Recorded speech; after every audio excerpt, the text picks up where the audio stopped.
definu si kujdestaria antimikrobikëve, ose në anglisht është antimicrobial stewardship, po në Shqipër gjetë kjo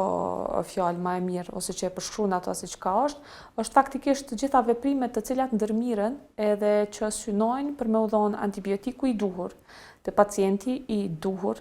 për diagnozën e duhur, në rrugën e duhur edhe në dozën e duhur. Kjo është kujdestaria antimikrobikëve.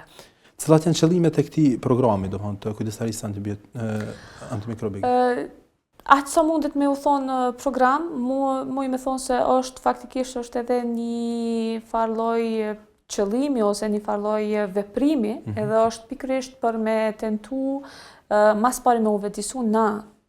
si personel shëndetësor, po normalisht edhe vetë popullata, që antibiotikët me u përdor ashtu si duhet. Do me thonë me u trajtu vetëm kur kemi nevojë, kur ekziston një indikacion i tillë që duhet me u përdor antibiotiku, qoftë me analiza, qoftë pastaj edhe me klinikën e pacientit, edhe me u limitu një kohë për shkak se shumë herë, do me thonë është edhe tepërdorim. Edhe duke bërë ose duke i adaptu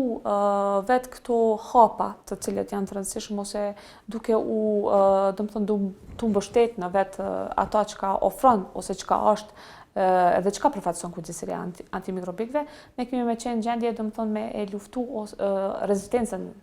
që po paraqitet e bakteriet. Edhe në një farë forme me e prolongu ose me e zgjat këtë kohën kur na kemi mi pas në disponim antibiotikët. Për shkak se nëse nalësh dhe shikon, nuk është se ka shumë barna të reja të antibiotikëve, është ajo interesi ose jo, po nuk është dhe shumë e lehtë për me marrë me bo një barë të ri, një antibiotik të ri.